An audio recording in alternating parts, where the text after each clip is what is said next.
Part 1. Now we shall begin.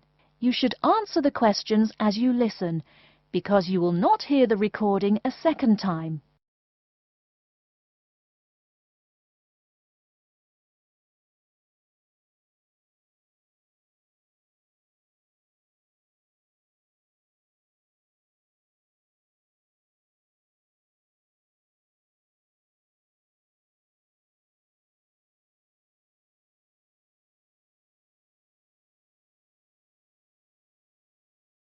Listen carefully and answer questions 1 to 4. Good morning, City Health Services. How may I help you? Good morning. I'd like to arrange to have my house cleaned. Certainly. I just need to ask a few questions.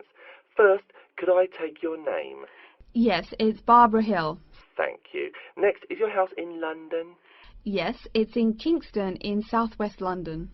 Okay, southwest London, and, what's the postcode? SW105. And what is the square footage and what rooms will be cleaning? The whole house is 268 square feet, and there is no need to clean all the rooms. I only want to have my bedrooms cleaned. Okay. How many bedrooms does the house have?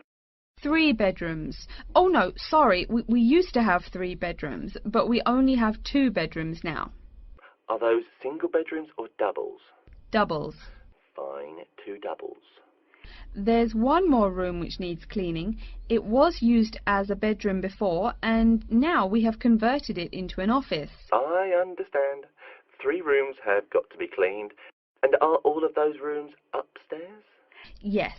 Then downstairs we have a kitchen diner, conservatory and lounge. The kitchen diner is quite large and has the usual equipment: cooker with oven, refrigerator, cupboards and worktops.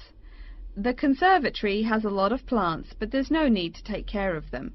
The lounge has a leather 3-piece suite and a large coffee table. Thank you. And do you keep any pets?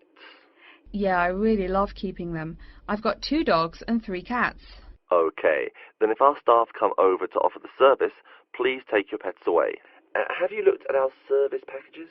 Yes, I have one in front of me. Excellent. Before you hear the rest of the conversation, you have some time to look at questions 5 to 10.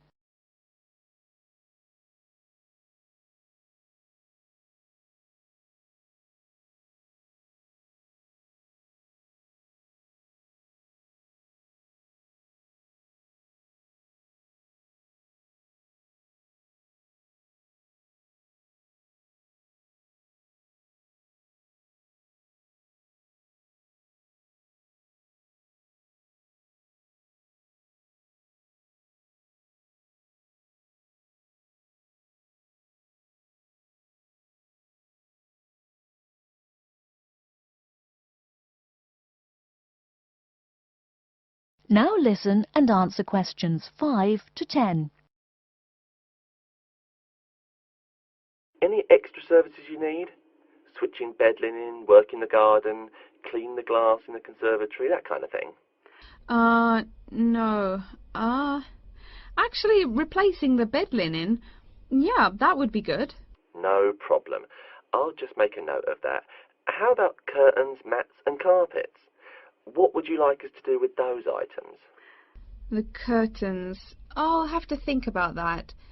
I think we should have the carpets cleaned really well every quarter. Mats can just be done with the laundry. Of course. How about clothes?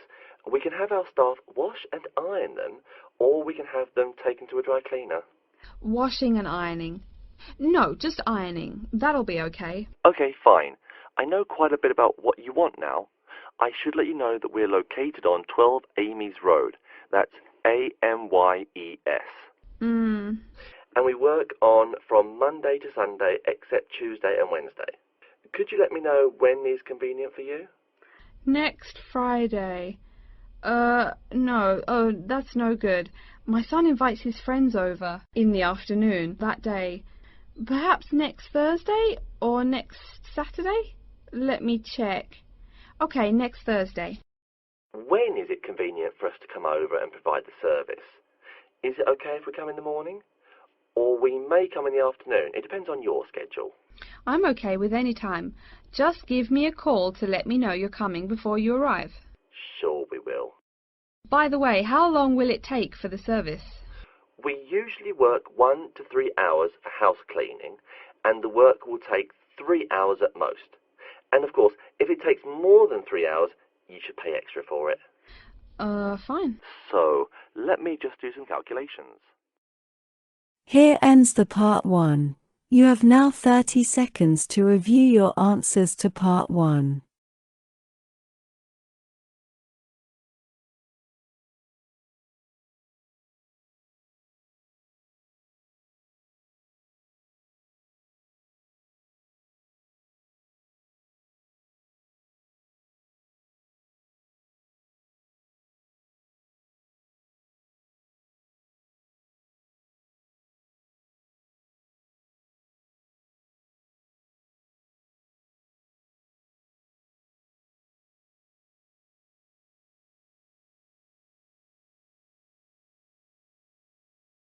Part 2.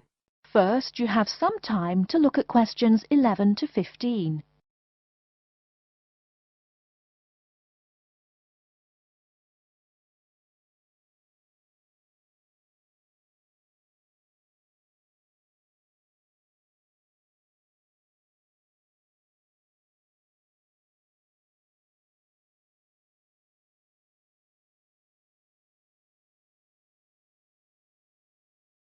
Now, listen carefully and answer questions 11 to 15.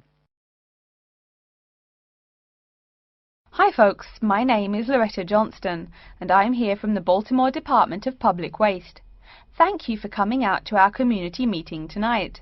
I've got a few words to say about the waste collection here in Baltimore. First, there's the sorted collection bins themselves. They're made of sturdy, solid material, so none of your trash can seep out or puncture the bin. Also, since these things sit out on the curb overnight, rain or shine, they have to be waterproof. We can't have water getting up in it and filling up the bin. Remember to pay attention to which bin is which and sort your waste accordingly. You should have a blue or green bin for recyclable garbage, a yellow bin for unrecyclable garbage, and a red bin for toxic waste. Our citywide waste management is divided into 2 services. The first is commercial waste collection, or trash collection from buildings. The majority of building waste is paper, which goes in the blue or green bins. You'll notice in your office buildings there are signs that warn you not to overfill these bins. All that paper adds up, and an overflowing bin is infinitely harder for collectors to carry to the truck and empty. Aside from paper, another large source of building waste is metals. Metals such as tin and aluminium can be put in the yellow recycle bins, but metals like lead and copper should be disposed of in the red bins. These heavy metals are harmful to the environment and exacerbate our city's existing pollution problem. That's about all the information you need for building waste. Moving on to the second service, household waste collection is probably what you primarily think of when you think of what we do here. Many of the same guidelines apply, the sorting is the same, etc. Please remember to keep garbage like kitchen waste in a plastic bag. It makes collection easier and lessens the abominable rotten trash smell. Before you hear the rest of the talk, you have some time to look at questions 16 to 20.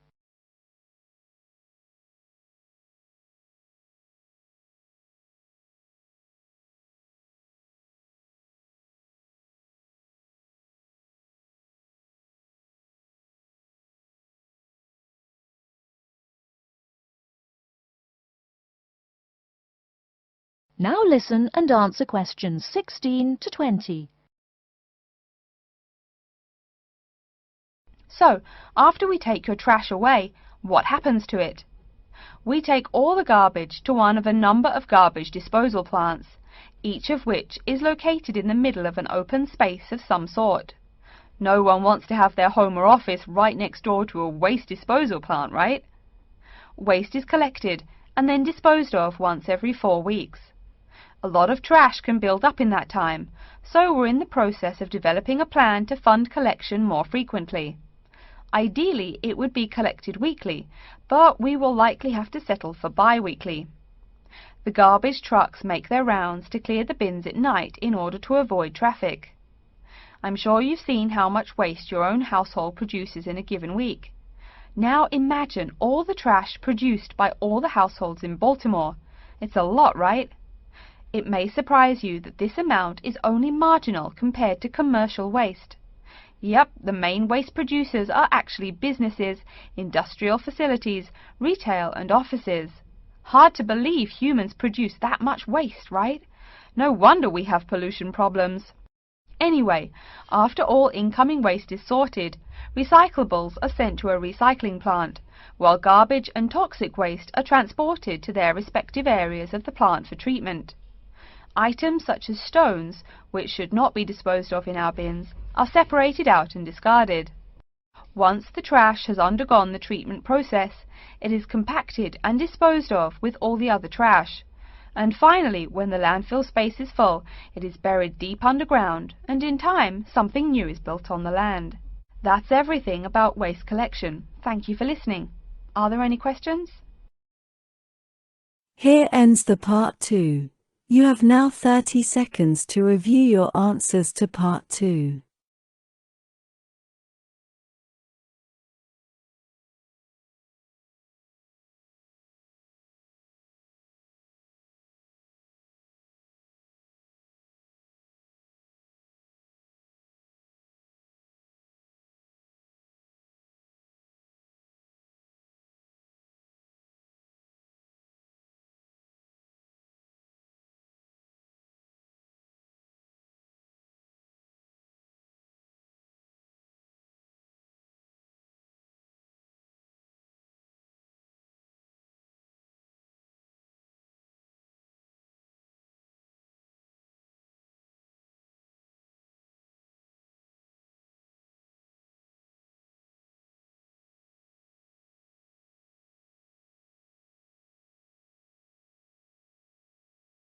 Part 3. First, you have some time to look at questions 21 to 25.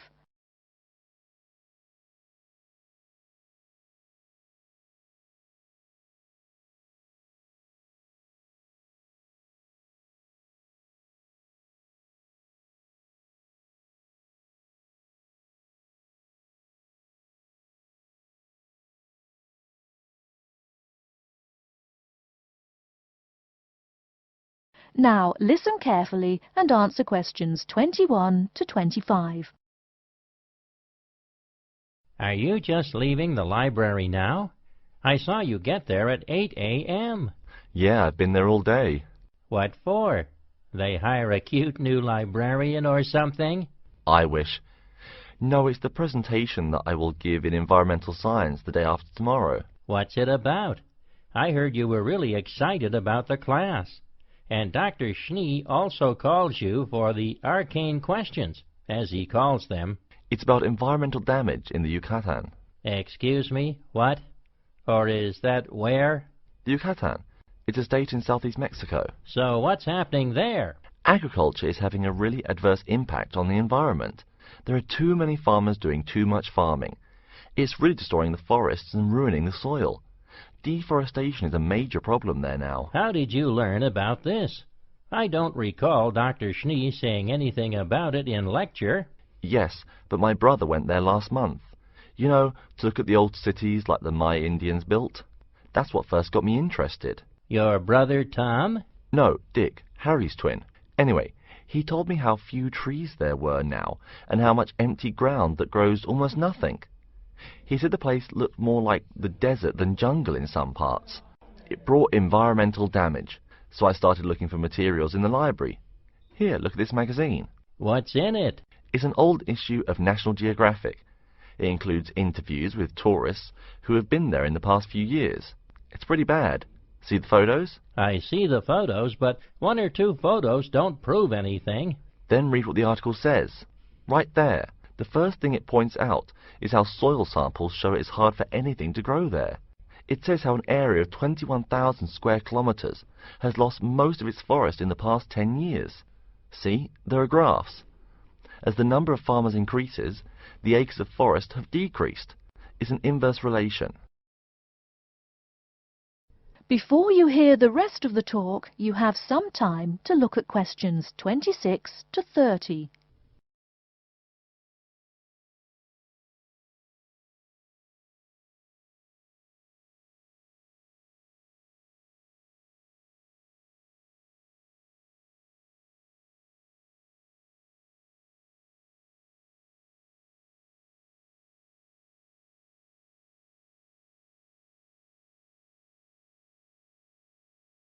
Now listen and answer questions 26 to 30.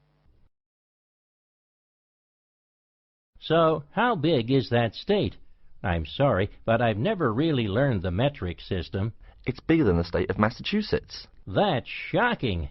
Anything else? There's lots of else. Scientists say there's a growing area of about 10.5 square kilometers where nothing can grow at all. It's like the beginning of a desert. Oh, yes. What Dr. Schnee called desertification. But why can't anything grow there? I've never really studied soil chemistry. I'm just starting to look into that subject, but my sister Marie is a geologist, and she says the problem is that the soil has too much saline, with no plants helping to adjust the chemistry. Apparently, that's a common problem with soil types throughout the areas with rainforest. Once you lose the plant cover, it's difficult to bring it back. Reforestation is almost impossible, even if the land is not being used for other purposes. Wait a minute. What is saline? Saline is salt dissolved in water. Scientists who have gone there have taken measurements. They do this by gathering a sample of the soil and running a simple test that shows the ionization of the solution. The geology department in our own university has reviewed the soil at the site too. They're right. It looks pretty bad. The level of salinity is going up. But the plants that would solve that problem can't be planted in soil like that. There is a narrow spectrum of salinity in which the plants will grow. And once you pass the threshold, there is no way to put the problem right? Exactly. It's possible that no one can do anything to stop the trend now. And all because of human greed. Wait a second. How do you know these scientists can be trusted? What kind of reputation do they have? Are they reliable? Oh, they're definitely reliable. They include 4 members of the faculty from the geology department right here at MIT.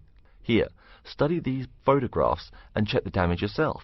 That's what Dr. Horst, who wrote the book here, did. He's newly appointed, but Dr. Schnee said that he's brilliant. So, where are you going now? I'm headed over to the geography department to borrow a map for my presentation. You know, this whole problem could have been avoided. The farmers there in the Yucatan... Pete? What? Go take a break. Leave some studying for the rest of us. Here ends the part 3. You have now 30 seconds to review your answers to part 3.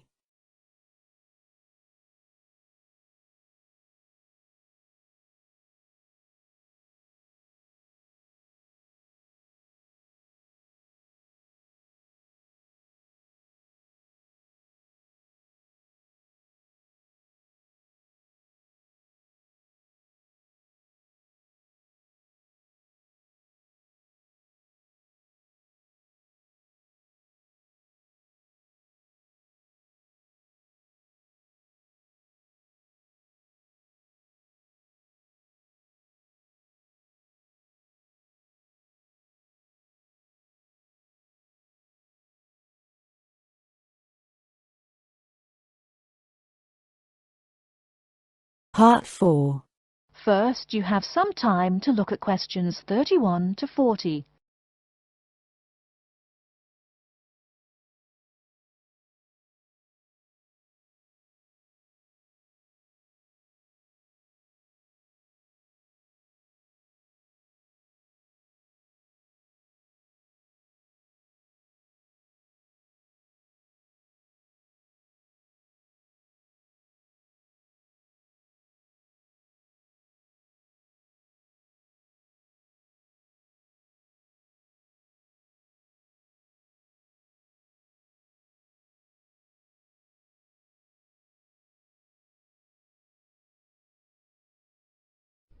Now, listen carefully and answer questions 31 to 40. Good afternoon and welcome to Insect Biology 101. I'd like to begin this course with a few remarks about good insects and bad ones. Bugs are all around us, and that's both a benefit and an annoyance, sometimes maybe even serious harm. First, let's talk about the good things that insects do for us. Probably the most important insect for humans, and maybe for all other life, is the bee. Bees help plants in the process of pollination, and thus are necessary to most flowers and fruit-producing trees. That is, they carry pollen from male flowers to female. If it weren't for bees, we'd have very few food plants and no fruit either. In fact, there would be no we. No less a thinker than Albert Einstein pointed out that, without bees, humanity would be dead within a year or less. We'd starve. It's that simple. That should maybe make us just a little humble. A little less dramatic is the fact that bees also make the honey we eat. Moreover, they produce beeswax, which is useful in candles and is also used as a first-rate furniture polish. Sure, these may not be vital to our lives, but they can serve as reminders of how important bees are. That's a point I keep coming back to in this course. Though, in all fairness, I should point out that butterflies aid in pollination as well as bees. Now, here in Michigan, what's the worst part of summer? Yep, that's right, mosquitoes. But I'm talking about helpful insects, right? So let's look at the dragonfly first. If there were no dragonflies, there would be even more mosquitoes. Dragonflies mainly eat mosquitoes and also a few other insects. Yes, that's right. They don't just fly around, and they also help to eliminate harmful insects. So the next time you see a dragonfly, don't you dare kill it. Now, let's talk a little about those harmful insects. Take the mosquitoes I just mentioned as an example. Not so many years ago, mosquitoes here in America weren't just annoying, some were even deadly. They carried malaria and yellow fever. My own ancestor, the Confederate General John Bell Hood, lived through the worst battles of Civil War, only to die at age 38 from yellow fever. A pest, not a bullet.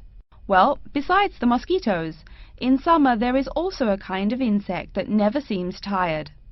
Right, that is the fly. Before I go on talking, I must mention an African fly called the tsetse fly, which feeds on blood and can cause serious diseases in the people and animals that it bites. Besides, it is still a bearer of sleeping sickness, which affects around 300,000 people every year in Africa, and can be treated only with toxic drugs that are hard to administer. Worse still, the drugs sometimes don't work. Other insects, of course, destroy food crops. In China, for instance, locusts continue to be a danger to the harvest in some areas. Less important, but still annoying, moths eat people's clothes and dust mites slowly destroy carpets. Worse, but still in the home, termites or white ants eat wood, the wood of your house. If they are not stopped, they can eventually destroy the whole building. Usually they seriously damage a building before anyone even notices them. So, as we all know, insects can be a real trouble. So, what to do? You can go ahead and start killing harmful insects. In the early decades after the Communist Revolution in China, Chairman Mao encouraged the people to swat every fly they could see. Slogans on the walls of buildings called them "little capitalists." But flies reproduce too quickly for this to be a long-term solution. For some decades in the West, to kill insects with chemicals seemed a good remedy. Unfortunately, chemicals can only be used in a limited area for a limited time. It's a small-scale solution. The insects come back. Worse still, some of the poisons used, like DDT, were found harmful to the environment. Many kinds of wildlife, like hawks, were harmed. And people in chemical-using rural areas have one of the highest rates of liver cancer in the world. It's no secret that chemicals remain harmful to humans. Like all species, insects adapt to their changing environments at an amazing rate. When a new chemical is introduced to their habitat, the insects that survive are generally the ones with some way of resisting the harmful effects. They then breed with the other survivors, and just like that, insects become resistant to most poison in a few generations. An insect generation, remember, is a couple of months at most. So again, we have to ask, what to do? Well, there are biological solutions. Some of these are pretty simple. One is destroying the insect's habitat. You take away their home or food. Cleaning your kitchen is the best way to prevent roaches. No garbage, no food. Getting rid of marshes and swamps eliminates mosquitoes. Other solutions might include bringing in dragonflies or bats in areas where mosquitoes are many. This is a cheaper alternative to chemicals. Biological methods like this also bring no extra pollution to the environment. But you have to be careful. If you change the environment too much, you might be hurting other forms of life accidentally. One recent method of controlling insect populations involves interrupting their breeding cycle. What does that mean? It means birth control for bugs. Insects are provided with food that makes them unable to reproduce. Since they can't have babies, the population disappears, or nearly so. And since no young are born, resistance is not a problem, with no young insects developing increased resistance. Interrupt the life cycle, eliminate the bug. It's clear that we must have an understanding of the life cycle of the insect. At least, that's the plan. We'll go into more detail as the course goes along. Now, I will stop here to see whether you have any questions or not. The listening module of the test is over, and you now should write your responses to the answer sheet in 10 minutes.